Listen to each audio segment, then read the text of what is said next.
एक अनमोल सीख। एक बार एक वैज्ञानिक ने एक टिड्डे को पकड़ा और उसे अपनी आवाज पर छलांग लगाना सिखाया।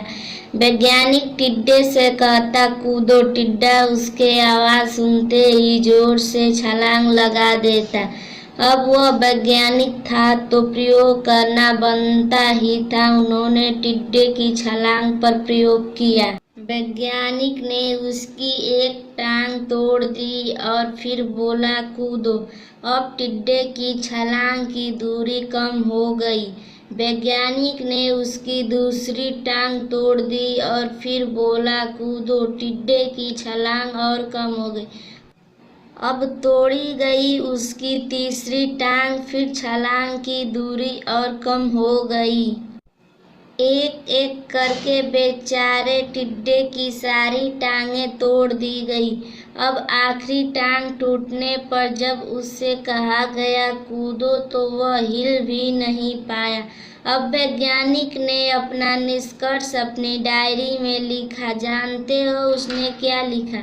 जब टिड्डे की एक टांग तोड़ी तो वह थोड़ा बहरा हो गया। जब उसकी दूसरी टांग तोड़ी गई तो वह और बहरा हो गया। हर टांग टूटने के साथ वो और बहरा होता गया और सारी टांग टूटने के बाद वह बिल्कुल बहरा हो जाने का उस पर कोई असर नहीं हुआ। वो तो अपनी जगह से हिला तक नहीं, छलांग लगाना तो दूर की बात थी।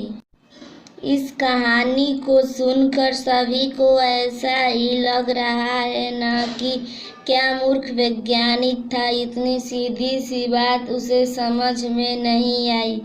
या कुछ लोग ये भी सोच रहे होंगे कि ये तो किसी बच्चे को भी पता है कि टिड्डे की छलांग उसके टांग तोड़ने की वजह से कम होती जा रही थी, ना कि वह बहरा हो गया था।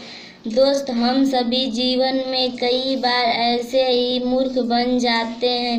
कई बार जीवन में दो घटनाएं एक साथ घटती हैं कि उनका एक दूसरे से कोई संबंध होता ही नहीं, फिर भी ऐसा लगता है कि गहरा संबंध है। कभी कभी दिखता कुछ और है लेकिन समझ कुछ और आता है और वास्तव में होता कुछ और। इसलिए अगर पछताना नहीं है तो जीवन में जल्दबाजी में कोई निर्णय ना लेना। हमेशा समझबूझ का इस्तेमाल करें, सावधानी बरतें, नतीजे सोच विचार कर ही निकालें।